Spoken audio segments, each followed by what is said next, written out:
Welcome to the Your Message Received podcast. And now, taking your message to the finish line, your host, John Duffin. Hey folks, John Duffin here, Duffin Media. Welcome back to another episode of Your Message Received. Your Message Received is the home, the place, the platform to help you find your best, most true, authentic business voice.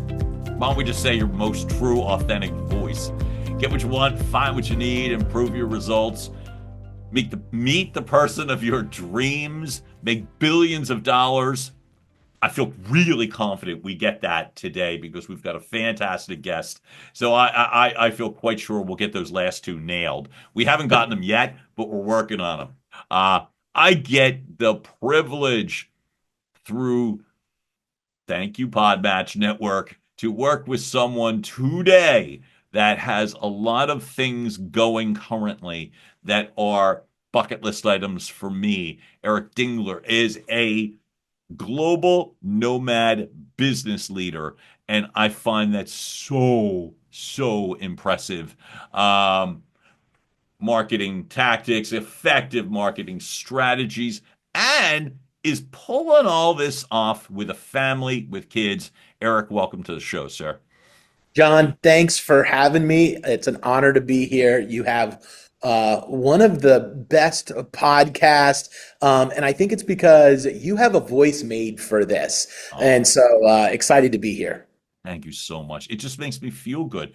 I love the stories that you get to share. I love the fact that you are generous enough to, again, live a desired mobile fluid life with other people. There's a very communal sense to everything that's going on.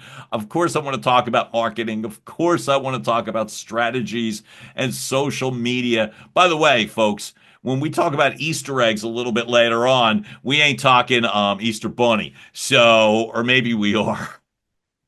But I'm so glad, Eric, that you are here. Where are you right now?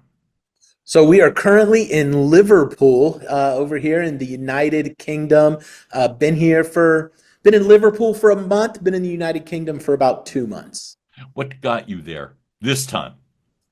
Was just the next place to go, to be honest. We spent the last 2 years before this in Central and South America. Mm-hmm.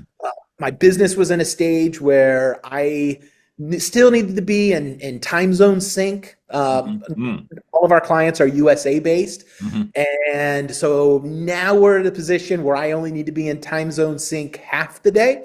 And in 2 years, our goal is for me to be out of time zone sync safely. And we can head to Asia then and do a couple years in Asia. I absolutely love every bit of that. Let's back it up though, a couple steps. First off, in terms of details, what drove you in regards to either setting this specific goal? What were you doing prior that told you that you could take on this time zone challenge, we'll say? Well, this whole idea of nomadic lifestyle, I really have to say, my wife was the genesis of it. And so she was on Instagram one day and saw some people living out of a 15-passenger van. And so she started following all this van life stuff, and she just fell in love with it and showed it to me and thought it would be great. And I had to just be honest and tell her that I love our 4 kids, but I don't think we would survive living in a little van together full time. Like, no way. And how old were the kids when you're having this conversation? Oh my goodness. So this was probably going on, 5-6 years ago. So they would have been, about 6 years. It's about 6 to 12 between that age range. And so, So everybody's in school. Everybody's in school. Now I'm saying back then, you know what I mean? Back then. Yeah, our oldest is 17, but our kids have always been homeschooled, so they're very used to that. Okay. My wife handles that. So we just said, hey, what if instead of living in a van, we lived out of a different Airbnb? And so a little over 3 years ago, we took a test trip for 3 months. 3 months in Istanbul and a little bit of Eastern Europe. All 6 of us loved it. We went back, sold 95% of what we own. We have a little storage unit. And for 3 years, we've been living out of carry-on luggage. We've been in 15 countries, 36 Airbnbs, and having a ball. So my good friends, PJ and Chris Klein, live the nomadic life, and I bring them up only because the way that you just described, especially the tail end of that, where you described the sense of the way that it went, they had all kinds of stuff, and then they felt confident enough to unload all that stuff, and the carry-on part is why that resonated to me. So what was that like, downsizing in that regard? What was it actually like logistically? How did you handle it is the better way I could say it. Yeah, so it was a little more challenging than we thought it was going to be, especially with our kids. Right. And so what we decided to do is we told our kids, we didn't decide as parents what they were getting rid of. We let them make the decision. And we thought we'll just get a storage unit big enough for what they need. But we each said, hey, if you could fit it into these 3 boxes, we got some big totes, that would be great. Yeah. And 2 of our kids, no problem, whatever. The other 2 were really struggling. And so then we said, I tell you what, we're going to have a big garage sale. Everything you put in the garage sale that sells, you get to keep the money. That took care of that. I mean, they were going into each other's rooms trying to sell each other stuff. They were happy. And so they, once they saw that they could make a buck off of it, problem solved. And so we honestly put almost everything out on the front porch and front yard and had a garage sale for 3 days, and then donated everything at the end that was left, and that was it. So like I said, we have a small storage unit, about 5 feet square. Yeah, that's okay. Blankets, baby blankets, pictures, that kind of stuff. But everything else, we got rid of all of that, dropped down the carry-on luggage. What did it feel like when the process of that was done? How'd you get through that process of stuff gone? About the second time we moved, where we were just able to pack up real quickly, jump on the plane, get unpacked in the next Airbnb. It was nice. And we have everything we need. If something comes up, there's stores in every country we've been to. We can go pick it up. We can replace it. Everybody's had to get new shoes since we started traveling, like eyeglasses. Once you get over it, you realize oh wait, everybody in the world uses this stuff. The majority of the people in the world use this stuff. They have to get it from somewhere, and we're going to be in civilized places where we'll be fine. So it was a release. It was a release. Now I will say this, John. Yeah. We'd been traveling for about a year, and we went to the movie theater, and it was inside a mall, and it'd been about a year and a half. We were in Mexico City, and we got there a little early. And so we were walking around, and we went into this home goods store, and all of a sudden my wife and I started looking around, and we kind of looked at each other at the same time. And she goes, "Are you feeling it?" And I went, "If you're feeling like it's weird that we don't own any of this stuff and everybody else our age owns all of it, I am." She goes, "That's what I'm feeling." She goes, "Wow, it's weird we don't own a kitchen table and chairs, right?" And a bunch of vases and cluttery stuff.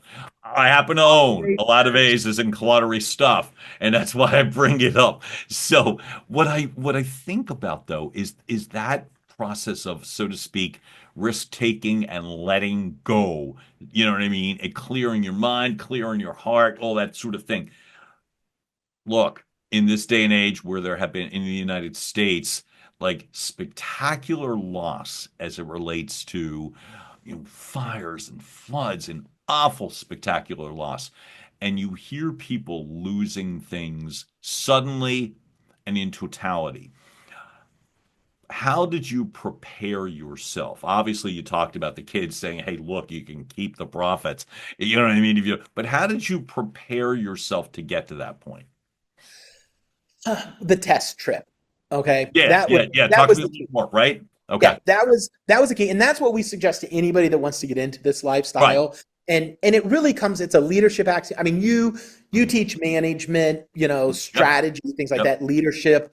And so one of my favorite leadership axioms is shoot a bullet before a cannonball. So before I give this commit this very valuable limited resource, right, it has to work, and I only have so many of them, like a cannonball on a pirate ship. I'm going to use a bullet in a smaller gun that I can test this idea. We do this in all areas of our life. There was a season where everybody in my family wanted a dog, and then there was me. And so I found a program called Dogs on Deployment. We were living in Virginia Beach at the time. You sign up for 6 months to foster care a dog for a service member on deployment. Thank you. Okay, now I got you. Right. And so I said, let's test this idea. So we signed up. There was a young woman in the Navy. Her ship was going out to sea. And so we took care of her dog for 6 months. We helped out this young service member who otherwise would have had to get rid of her dog. And at the end of this, nobody in my family wanted a dog. And so I was really happy. Okay.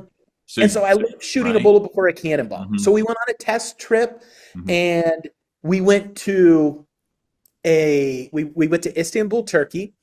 We wanted something that was very similar climate to us. Got it. We didn't want to go to, the tropics and fall in love with this amazing paradise experience. And so we went to a climate. It snowed while we were there. It was cold. And we wanted, if we only do this once, we want to expose our kids to a culture that's very different than ours. And so we did the test trip, and we just kept talking to the kids.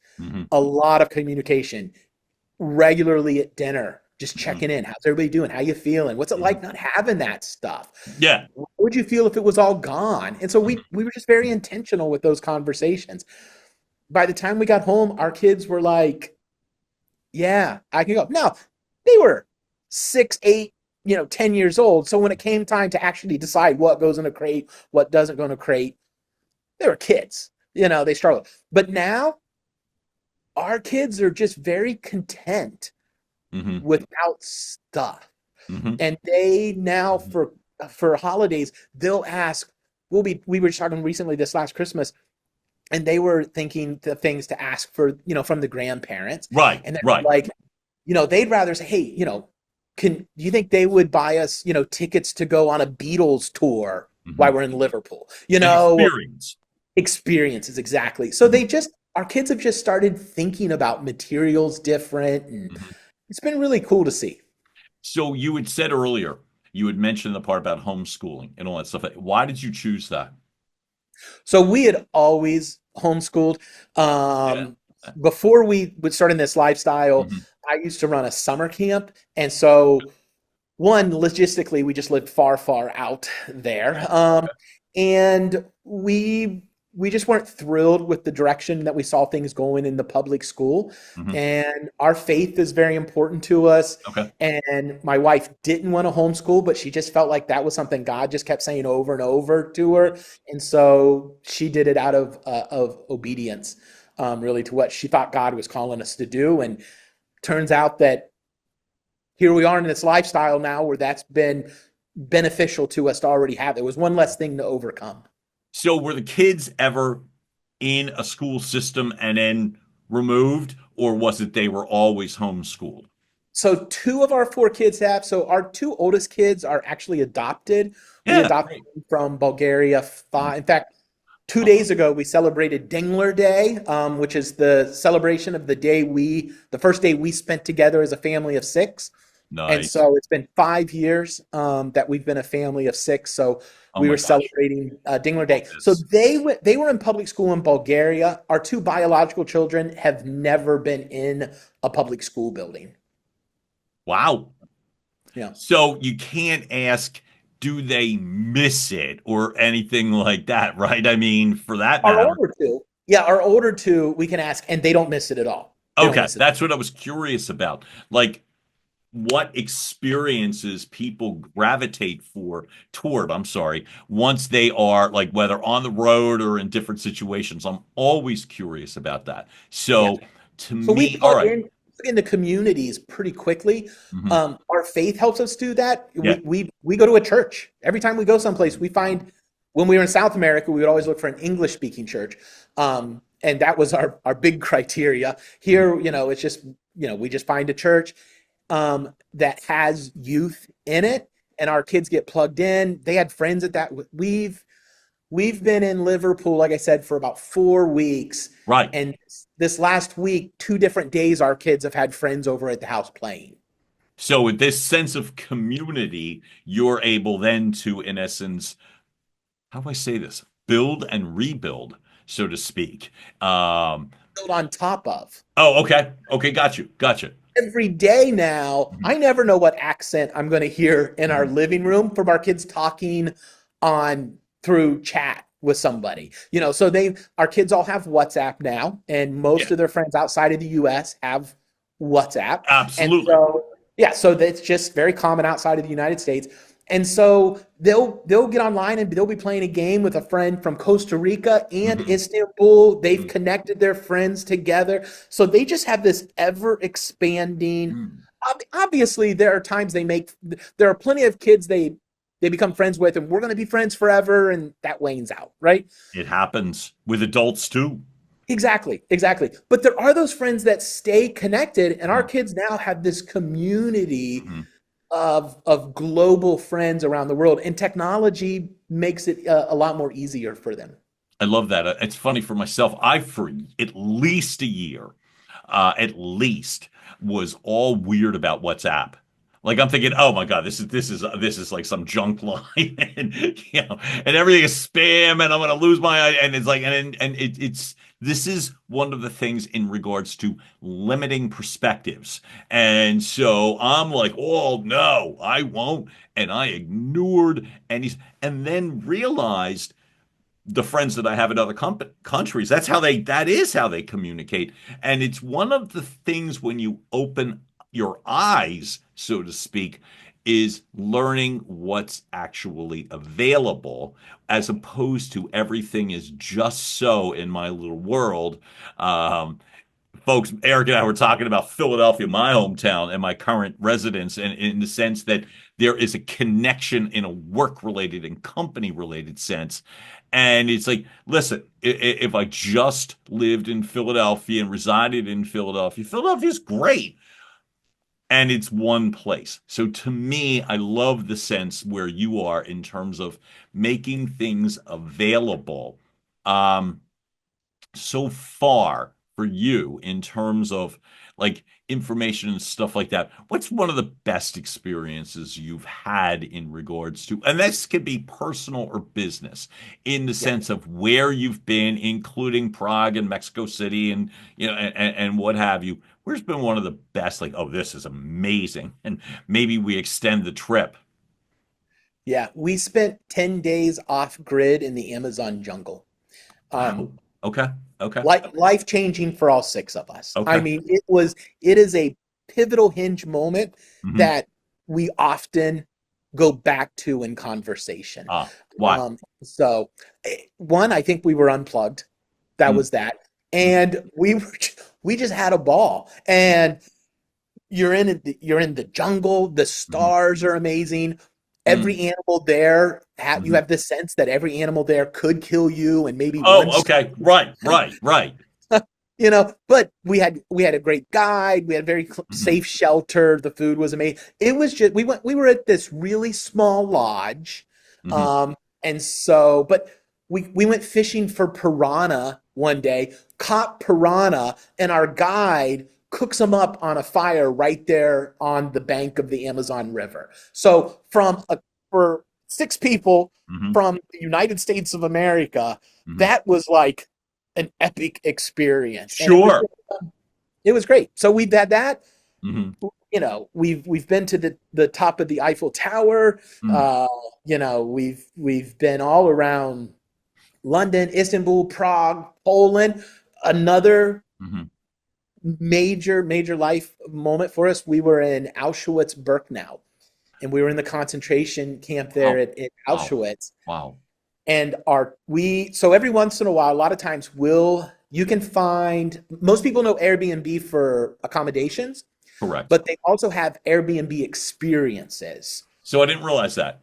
Yes, an amazing resource to find local guides. Okay. We often will hire a local guide through an Airbnb experience. And so we hired this guide. She arranged the driver, came, met us, picked us up, took us there. And we were at Auschwitz. And she says, I've been leading tours here 15 years, and I've never seen it with nobody here. We were in the in one of the gas chamber there. It was just the 6 of us. Right. She left. The guide left us. And like, I'm getting goosebumps even thinking about it, and a little emotional thing, because we're there with our children. This was about 3 weeks after Russia invaded Ukraine, and we are in Poland volunteering now to work with Ukrainian refugees. We hadn't planned, we were there, and so we just started helping this church who was serving these people, and we're in there, and our son, our youngest, goes, Dad, there were these quotes up from Hitler, and he goes, Dad, this sounds like that Putin guy. And so then we get into the gas chamber. There, you can see claw mark, nail. People were digging with their nails trying to get out of this gas chamber. And I was able to look at my 4 kids, and I said to them, I was like, listen, I never want you to forget this. This is what happens when good people refuse to stand up to evil. Never be that. Never be that. Be the person that stands up and says, this isn't right on my watch. I'm not going to tolerate it. So that was a pivotal moment for us. And so there's just numerous. I mean, we're regularly having these. It's been amazing. Eric, do you mind if I stay there for a minute? Sure.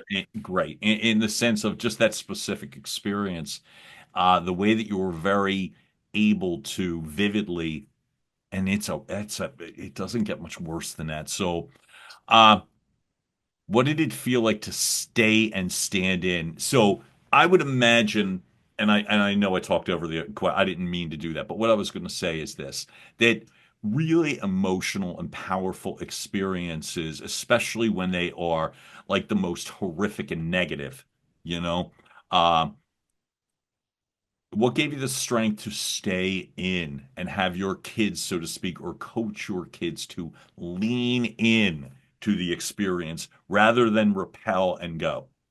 Right. Well, I believe leadership happens everywhere. And so I have a responsibility to lead my children. And I take that really, really seriously. And my wife and I have always tried to be intentional. And I just had this realization, like, this is a once in a lifetime this is amazing. And I was overwhelmed by I had seen pictures, and you watched the shows and stuff like that. But it was always this thing that happened on a 2D screen in front of me. Yep. But to stand there and realize this hasn't changed. It's not a replica. This is it. This is that. That's it. I mean, you gotta go. It is a must in a lifetime go experience. And so I wanted to be intentional and set that in my kids. Because like I said, I believe leadership happens everywhere. I'm never not thinking like a leader. At least I try not to be, and I always want to be leading. And so I think that's where that came from.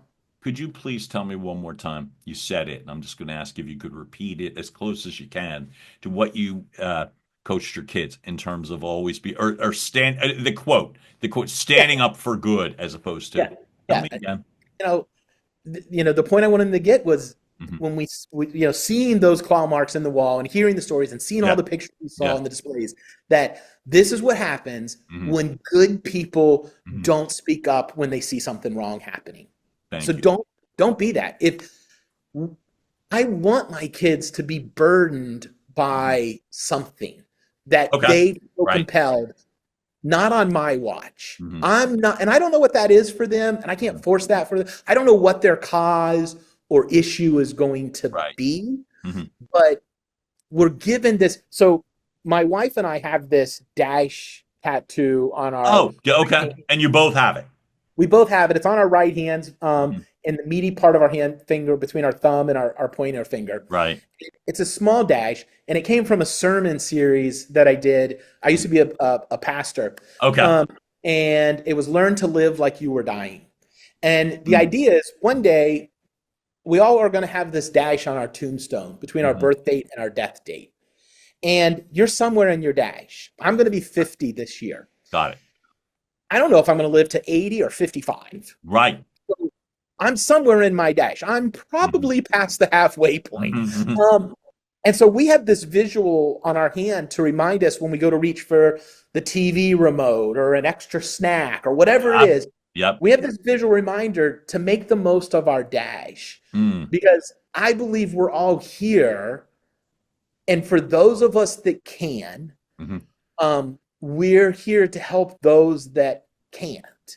And my Mhm. kids Mhm. are born, we're born and brought into a family where we're trying to set them up where they can.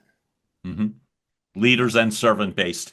Leaders and servant-based, service-oriented, Yeah. coming from Yeah. contributions. Beautiful. One of the Yeah. things you just helped me with, by the way, in terms of my own mindset, is the sense that I've often have this misconception that homeschooling is limiting. Get them out of the atmosphere. This is, by the way, I'm going to just get them, whoever the kids happen to be, get them out of the atmosphere that I don't like so that I can instill more of what I like. You helped me there because it's the exact opposite of what you were doing in that regard. And that's a really powerful thing to offer. I saw Fiddler on the Roof was my eighth grade field trip at a movie. Great movie. You know what I mean? No offense, Yeah. but talk about 2D. Talk about 2D. It was Yeah, literally on a exactly. screen. Yeah. So, back in the day. So I admire you and I admire your family. That's just a really powerful thing. Now, I think of two things as well too, in addition. Thank you for that. That helps me again a ton. Thank you. Professionally, you've got to make this work too, not just for yourself. You got to make it work for other people. And the ability to be able to travel freely isn't free. So, how have you been able to navigate the business when you talk about time zones and not being tied to specific time zones and those sorts of goals? How'd you make it work? How do Well, you make it work? I'm sorry. yeah. Again, it goes back to some just foundational leadership axioms and Hmm. practices that have held true forever. And pretty much any John Maxwell book on the topic of leadership or any Oh other my leadership God. guru you Love. follow, right? Love. Yep. Yeah. I don't use any new leadership Hmm. tools or approaches. I've just had to contextualize them. What do you mean? um, to having a remote team. Sure. So I can't manage by walking around. There, in the leadership and business Right. management, was it managed by MBWA, managed by walking around? Hmm. Taught to a lot of managers, Hmm. kind of management 101, Hmm. walk around, say hi to people, see what's going on, solve a problem. I think it's great. I used to do that all the time when I had Yep. an in-person team. Hmm. I can't do that now when my team is in India, El Salvador, Hmm. Bulgaria, Yep. the United States. I'm moving all the time. So I manage by commenting around. I go and I comment on every single, so we use a project management system. Oh, okay. And Great. I go through every day Hmm. and I comment on every single active project. Hey, that looked great. I have a question here. Hmm. So I am managing by walking around, Hmm. but I've just had to contextualize it to how can I do that in an asynchronous Hmm. global way? Hmm. It takes me an hour, it does. And that's that. But I mean, it's an hour, and guess what? I now know where every project is. Every team member knows that I'm still keeping an eye on things. Hmm. I've identified problems that I can solve and make my team's life easier. Hmm. That's well worth me sitting at my computer for an hour in the morning, drinking coffee, clicking through, typing in. So that's just one example. So and as far as like the cost, this is the thing that kind of surprises people. Yeah. While we could spend more, we are very comfortable at our lifestyle. We live on about $8,000 US dollars per month, which is a little less than what it required us to live in the United States. But we take our budget, and that's our budget. So we spend about $2,000 a month on food. Okay. That's our family, but we got 4 teenagers. 500 a week with teenagers. They eat a lot. Sure. When we are in Istanbul, Bulgaria, right, we eat out every single day. I mean, with no problem, and nice meals. Yeah. Here in the United Kingdom, we've eaten out once since we've been in Liverpool. Because it's a fortune, right? I mean, it costs a lot more. Yeah. Exactly. So we take our budget, and that's our budget. We're not on perpetual vacation. I still take vacation. There are times like when we I'm always curious. Is there vacation mode in Nomad mode? And great. Okay. Yep. So we take trips. When we go on a trip, I still work maybe 3 to 4 hours a day that we're in trip mode. And everybody knows I'm going to go to a coffee shop and work. Or they leave the house and I stay at the house and work. The rest of the time I work out of a co-working space. I find a co-working space. I like to walk about 30 minutes to get to my co-working space at home. It just gives me a chance to listen to, an audio book, decompress, all that kind of stuff. So I find a co-working space. But then when we go on vacation, like we spent I don't care what happened in the business. There was no way anybody on my team could reach me for 10 days in the Amazon jungle trip. Right. We were unplugged. But I read Mike Michalowicz's book, Clockwork, and I used his framework and system for a year to get my business ready so that could happen.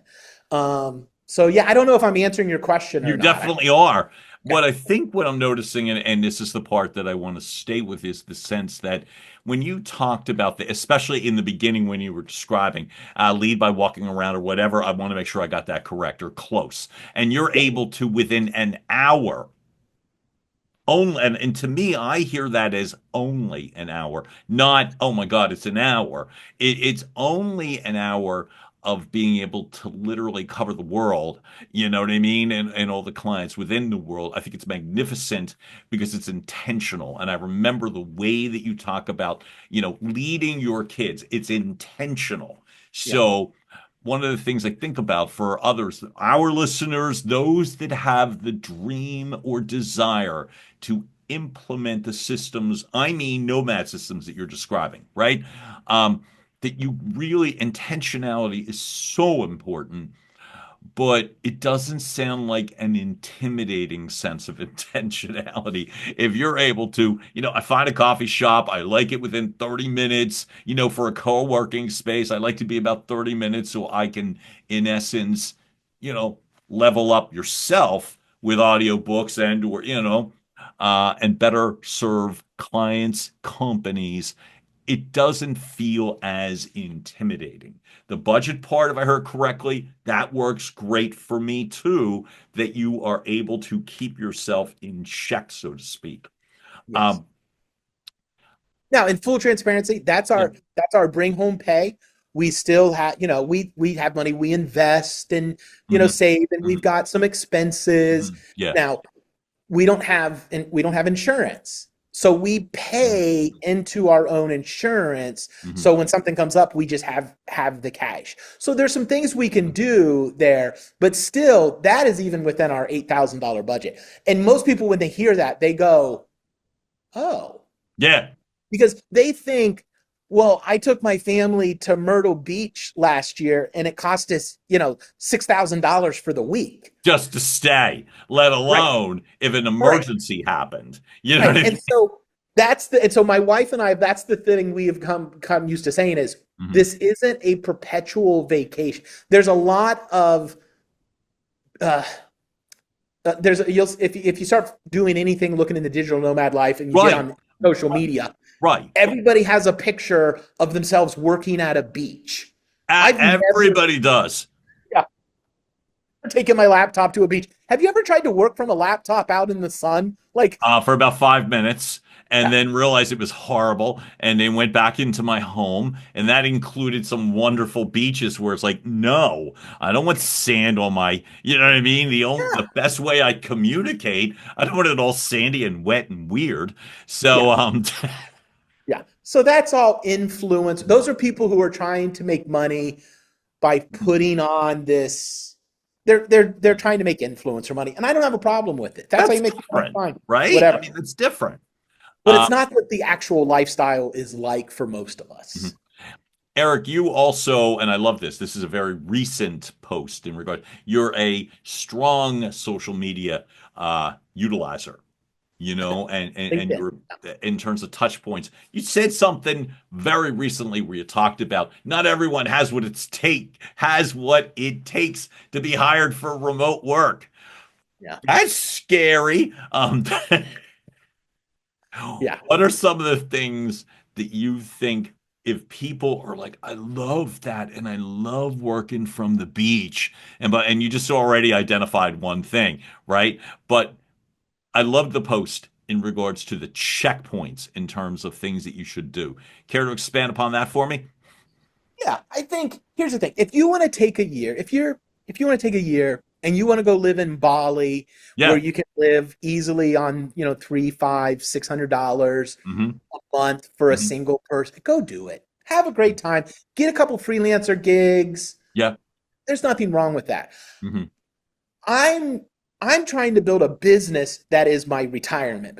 It's an asset that one day I'm going to sell, and I want to be able to sell it for a whole lot of money. Right. And so I'm trying to build a business, not a job. But for those that are like, and we do, I think I told you this when I reached out. I get so many people, John, they find out what we do and they go, "Oh, you're living my dream." Right. And I'm like, gosh, that's really sad. Go live your own dream. It's more achievable than you think. And so, how so?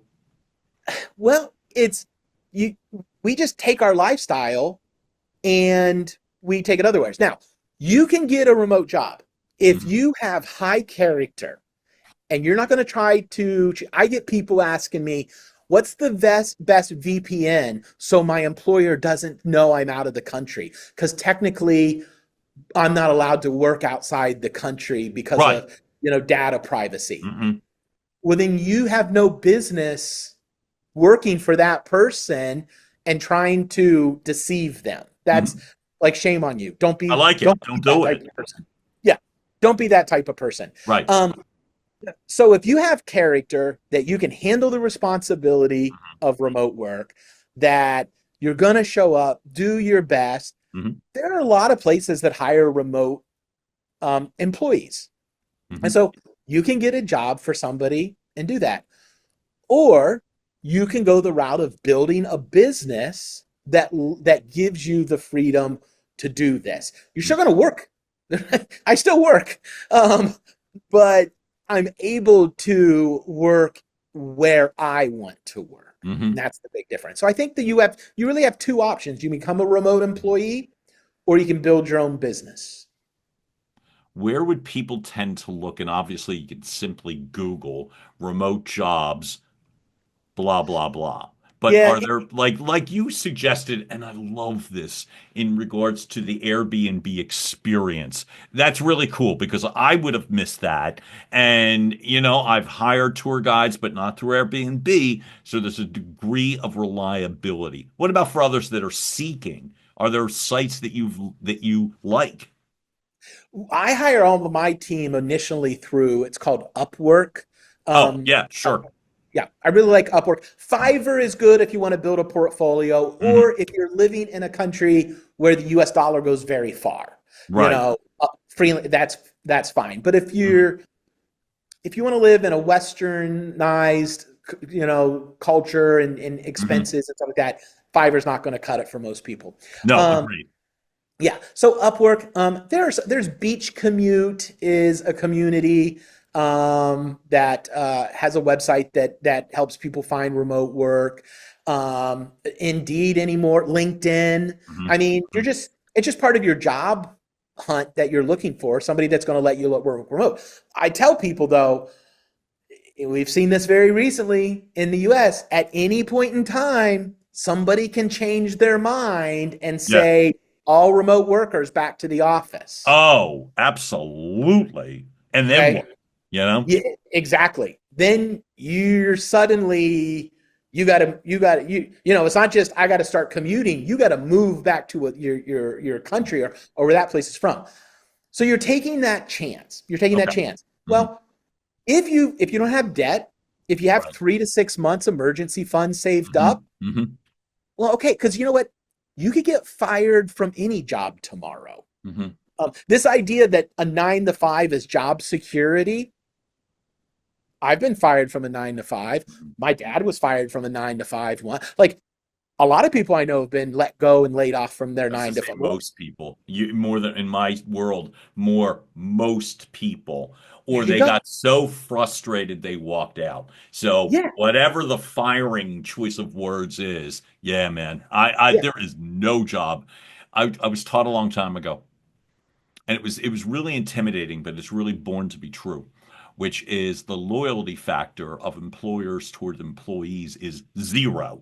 And so if you go in with that, it doesn't make you a bitter, jaded person. But what it does make you is a little more aware. So that sense of, well, I'm going to work till I retire. There are very few, if any, places where that's a certainty. Yeah. Could happen, and good on you if that's how it goes, But there aren't. So I love this sense of this sort of preparation, And here's the thing. A lot of people are like, I'll talk to people. I'm like, well, you can start a business. I don't know how to build websites. I don't know how to build AI systems. I don't know how to build automations. Real estate agents don't build the houses they sell. And they make a very comfortable living. Yeah, they make a very comfortable living selling houses. My agency builds websites. Did I used to build websites? Sure. But my team, we now have a marketing CRM that integrates with the website, does all of this automation. We set you up with a phone number, and if somebody calls that phone number and you don't answer, you get the system sends you a text message. We now have an AI voice assistant that we can train with you, that can answer the call, take messages, book appointments. I don't know how any of it works. Understood. I'm not that smart. I have a team that knows how it works. So if you want to start a business, study leadership, because your business will never grow past your capacity to lead. Even if you're a leader, even if you're a solo all by yourself, if you don't have the discipline to manage your day and your time, which is personal leadership, that's going to be the capacity of your business. Leadership is your capacity for your business. If you want to start your own business, study leadership and sales. It's genius. Listen, I am so grateful that we are having this conversation, not just for selfish purposes, but I think you're helping a lot of people, because there's nothing that you're saying, at least the way I'm interpreting it, which is that there's nothing you're saying that says people can't do it, or pushing people back and saying, don't do it. And there's a big difference between that and be prepared to do it, so that you're not, like you said, told you have to come back to the office on Monday, and you meanwhile are on African safari or Amazon jungle, and it's like, oh, well, where was he or she, or you know what I mean, or they? So, folks, I think it's a big proponent of people that teach others how to do things, which was why it was really important after Eric reached out to me that I wanted to get him here fast, because there's a million life things that are going on right now, not just in the United States, but in every country. It's not unique to just here. And one of the nice things is, as opposed to just offering how do you get a global passport and you know what I mean and that sort of thing so you can run like hell, you got to be able to stick and stay. So first off, Eric, I am thrilled with what you have to say, and I'm terribly grateful for this. You have a couple of sites that I think are relevant. One is on the business side and one is on the personal side. What makes them unique and worth going to? Well, one of the things this lifestyle did is, and I didn't expect it, Right. it turned me into a perpetual first-time customer. How so? And every 3 to 6 months when we move, we need new barbers, grocery stores, dentists, Right. eye doctor, whatever it is. Right. We're new. And so we're constantly looking. Well, over time, I started to notice some patterns of who was getting my money. Or I'd find a barber and I would book there, and I'm walking past 3 others that never showed up in my search. And I started extrapolating that out to like our clients and realized that, you know what, there is this very set journey that a new customer goes on. There's 4 stages to it. So we took all of that, the data from all of our clients and all of this stuff, and we put all of this together in what we call the marketing momentum framework. Okay. So now we come alongside a local business and we say, here are the 4 stages you need. You need a marketing element in each of these. Here's a list to choose. Here's all the things you could do in this, and it. We customize the framework to the personality of the business owner. Some of our business owners, they're social media crazy and they want to do social media. Great. We just have to make sure that we're doing it in awareness, consideration, like in each of the 4 stages. And some hate social media. They'd rather do this. No problem. We can do those things. We just make sure there's no gap where you have something for each. So that's In Transit Studios. That's my marketing agency. Great. We can help people with that.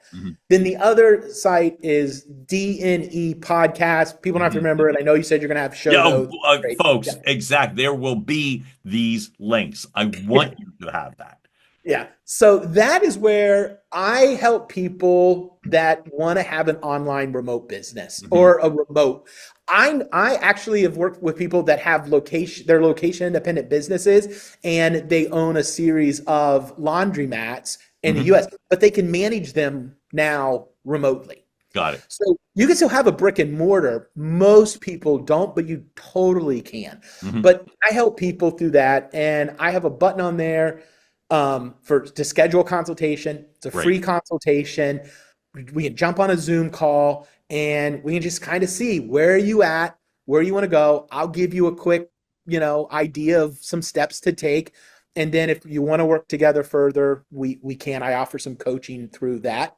And then I want to say just personally also, I didn't mention this in the pre-call, but back to the idea of the dash tattoo. My wife and we call ourselves Family of Dashes, and we have a website, familyofdashes.com. My podcast is Digital Nomad Entrepreneur Podcast, where I talk about the business side of our lifestyle. Right. My wife has a podcast, Digital Nomad Family Podcast. She talks about the homeschooling, settling into Airbnbs, dealing with the emotion of being away from grandparents, how to deal with holidays. She talks about the lifestyle of family nomading.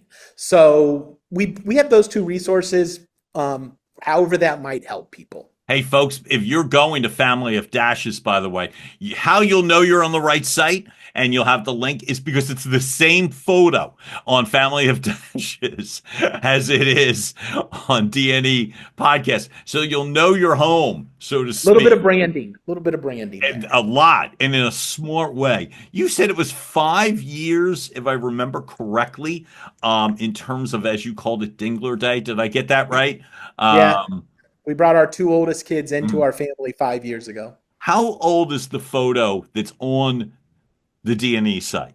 About 2 years ago, two and a half years ago, 2.5 years ago. Right. Because what you'll see, folks, is it's hard to fake that sort of exuberance. It really is. Everybody knows how to smile for a camera. And if you're an influencer or whatever, or on social media, you know how to pose. But it's hard to get the exuberance and energy there, which means I see it as a way that you could take risks, but not in the entitled sense that everything has to work out perfectly. But I see it more in terms of the way you describe it for me and for our audience, which is overall things are going to work out. If you're smart and plan and don't get goofy or go on endless vacation. I've done all that. So I say it to, you know what I mean, to coach me too. So I think it's brilliant and I love it. And don't wait. Don't wait. This wasn't the catalyst, and I know we're over time, and I apologize. No, I'm great. I want to hear you. This isn't the catalyst. I don't want people to think this story I'm about to share is why we did it. Right. It's not. It's just coincidence. Yeah. So when I was pastoring, part of that responsibility comes with sometimes sitting with people as they're dying. So I've married people. I've been there at the birth for people, and I've been there in the last moments of people's lives. And one time I was sitting with a man and his husband and his wife, and he was in hospice care, and it was his last night here.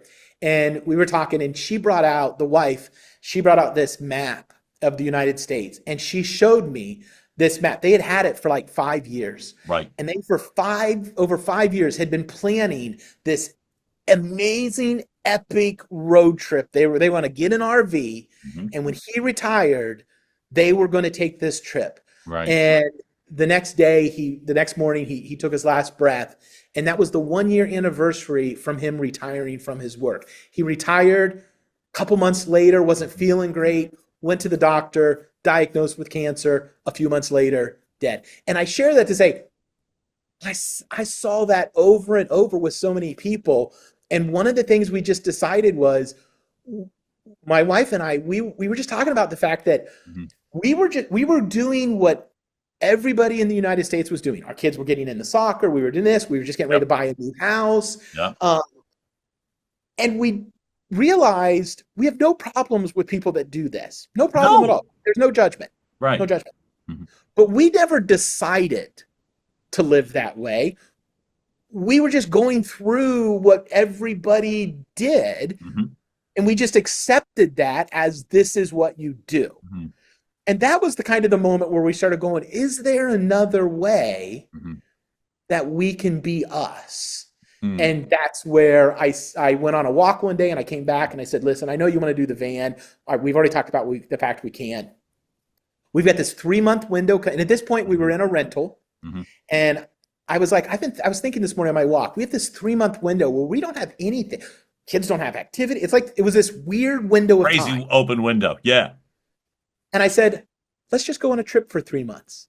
Let's just go. So I went to my landlord and I said, at this point, our lease had gone to a month to month. Right. And I said, hey, I can either pay you 50% rent for 3 months, or we're going to move out, put all of our stuff in storage.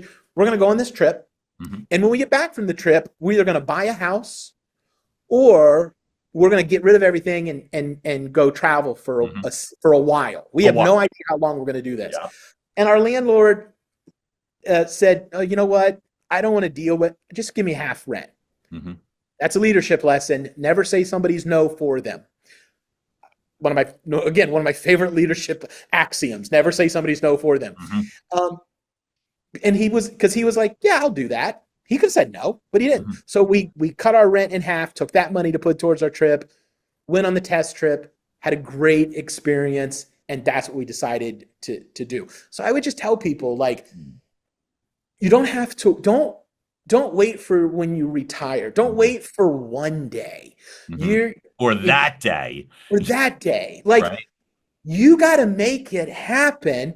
It may take 2 years. I'm not saying you can go do this next month. It may take you 2 years, but now you've got something you can work towards. We can put a strategy together, and you can have we're going to do this over the next 6 months to get ready, and this the next 6 months. Just do something if you want to live this lifestyle. Even if a lot of families take a gap year where they just travel around the world in 1 year. Yep. There's lots of ways to do this lifestyle. So the mark of a true leader, I feel like, is also generosity. And Eric Dingler, you are a very generous person as it relates to information and real leadership. So I thank you and I acknowledge you, because nothing like having a trailblazer that will lead the way. So whether it's whether it is catching, eating piranha on a in the Amazon, or staying where the Beatles used to be, or anywhere in the middle, you need a leader that gives you the impetus. Eric Dingler, thank you so much, man, for showing up for us. It was a pleasure, John. Thanks for the conversation. Felt great. Folks, you just heard another episode of Your Message Received. Keep liking, watching, sharing, listening. Tell your family. And we'll keep dropping content right through your front door. Have a great rest of the day, folks, and we'll talk soon. Bye. And now, making its way across the finish line, Your Message Received has been a production of Duffin Media.